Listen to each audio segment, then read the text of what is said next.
Is the king of the monsters also the king of the box office? $4 billion for Lucasfilm? Was it worth it?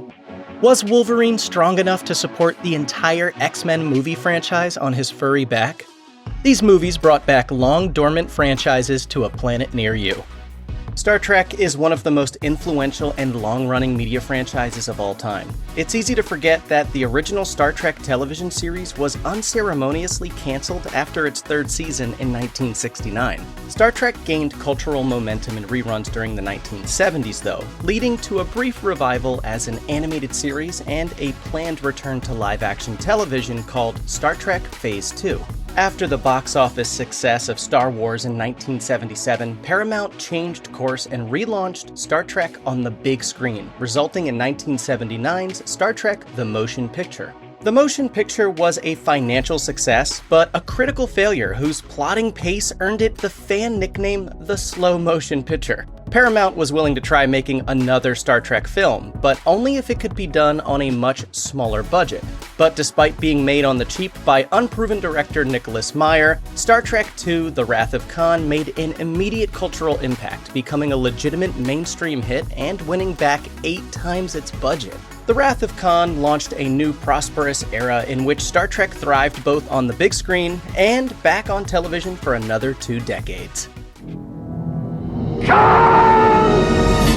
Following the success of Wrath of Khan, Star Trek became a pop culture brand that was everywhere, spanning movies, television, and beyond. The original cast continued to star in feature films throughout the 80s, before hanging it up in Star Trek VI: The Undiscovered Country in 1991. Meanwhile, Trek was undergoing a renaissance on television, with a string of TV spin-offs that ran for 18 consecutive years and a cumulative 624 episodes. Star Trek: The Next Generation was a big enough hit to warrant its own leap to the big screen, which kept the film series alive until the critical and box office failure of Star Trek Nemesis in 2002. When Trek's television run likewise came to an end with the cancellation of Star Trek Enterprise in 2005, the franchise went into stasis for the first time since the mid-1970s.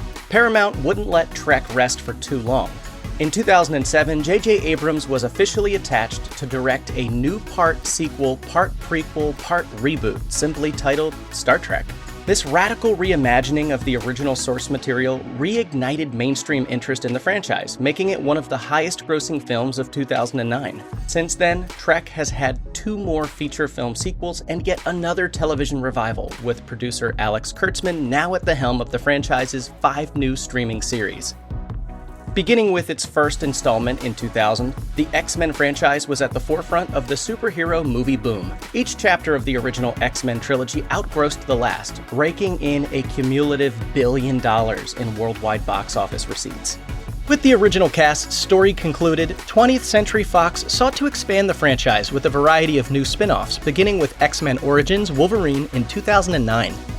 Wolverine introduced the characters of Gambit and Deadpool to the big screen, and they were each eyed for their own spin-offs. Additionally, 2 more prequels were planned, one centered around Magneto and another on Charles Xavier's original class of X-Men. But after the messy release and critical failure of X-Men Origins Wolverine, 20th Century Fox put the rest of their X-Men slate on hold, focusing instead on a single project, the prequel film X-Men First Class, which featured an entirely new cast and a period setting.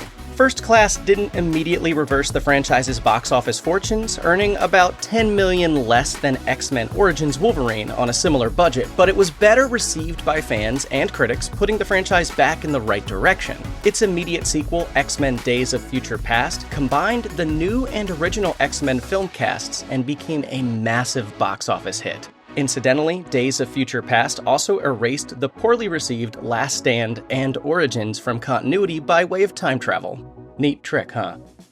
1968's Planet of the Apes is one of the sci-fi genre's best films, as well as the launchpad of its first long-running sci-fi film franchises. The original Planet of the Apes spawned 4 direct sequels in rapid succession between 1970 and 1973. And when the series fizzled out on film, the franchise moved to television, first as a live-action series, then in animation, but both efforts were short-lived. With the cartoon's cancellation in 1975, Planet of the Apes disappeared from both film and television for a quarter century. A big-budget Tim Burton-helmed reimagining of Planet of the Apes was released in 2001, which turned a profit but was such a critical disaster that the franchise was immediately put back on the shelf. The next reboot attempt came a decade later with 2011's prequel, Rise of the Planet of the Apes. It gave new life to the franchise, replacing the previous generation's makeup effects with remarkably expressive CGI apes performed via motion capture by the likes of Andy Serkis. Rise spawned a successful new Apes trilogy, whose middle chapter, Dawn of the Planet of the Apes, was a critical darling as well as a smash hit.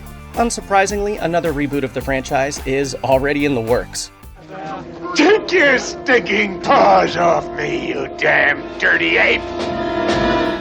Ridley Scott's 1979 sci-fi horror mashup Alien is a classic in both genres, so it's remarkable that anyone was able to create even one sequel of comparable quality in the first place. James Cameron's 1986 follow-up Aliens triumphed by continuing the journey of original film protagonist Ellen Ripley with a totally different approach and tone, but this trick proved difficult to repeat. 1992's Alien 3 distanced itself from the action-oriented tone of Aliens and was poorly received, while 1997's Alien Resurrection seemed to overcorrect, becoming a bizarre comic booky affair that grossed poorly in North America. The brand was kept alive for a time by crossing over with the similarly struggling Predator franchise, but the Alien vs. Predator film series likewise fell apart after 2 entries. It would take Ridley Scott himself to lend credibility back to the universe that he helped create. His 2012 film Prometheus is set in the same universe as Alien, but follows another set of characters on a journey that's only tangentially connected to the events of the original film. More importantly, it shares Alien's moody, unsettling tone and gruesome body horror, and added even loftier philosophical and ontological themes. While reviews were mixed, Prometheus became the highest-grossing film in the franchise, leading to sequel Alien Covenant, which also serves as a more direct prequel to the original film. With interest in Alien fully revitalized, an additional film and spin-off television series are forthcoming. Godzilla is one of cinema's most prolific and iconic monsters, having starred in 36 films since 1954. His longevity as a movie icon has been assured by his occasionally going into hibernation, as he did in 1975, 1995, and finally in 2004. On the occasion of the original film's 50th anniversary, Japanese studio Toho released Godzilla Final Wars, which brought an end to the millennium era of Godzilla movies and put the famous kaiju to rest for the 3rd time. A decade later, Gareth Edwards' 2014 American Godzilla was a critical and box office success. Not only did the 2014 Godzilla lead to the expansion of Legendary's MonsterVerse, crossing Godzilla over with King Kong for the first time in half a century, but also prompted Toho to revive Godzilla in Japan. Godzilla Resurgence was not only a hit at the Japanese box office in 2016, but also the recipient of the Japan Academy Film Prize for Picture of the Year.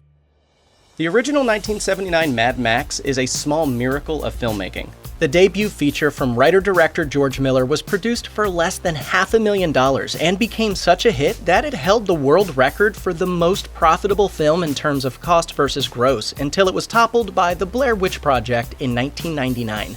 Its 2 sequels, Mad Max 2, aka The Road Warrior, and Mad Max Beyond Thunderdome, were increasingly expensive and outlandish, but also won increasing financial returns. Beyond Thunderdome was a hit, but was considered a slight step down in quality from its predecessors. After directing 3 Mad Max films in 6 years, Miller was certain that he was finished with the series in 1985. But inspiration for Fury Road struck hard in 1998, leading to a torturously long development process. The film was almost made in 2003, then again in 2010 before cameras finally began rolling in 2012. By the time Mad Max Fury Road hit theaters in 2015, the series had been dormant for 30 years.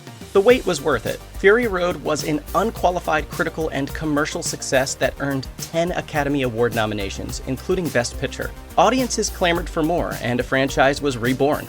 2 more Mad Max films are currently in development, one featuring series lead Max, and one expanding on the origins of the breakout character of Fury Road, Furiosa. There should probably never have been a sequel to Jurassic Park in the first place. The moral of the original film is that a theme park full of sharp-toothed, ravenous, prehistoric monsters is a bad idea that should never be tried again. But try they have, over and over again.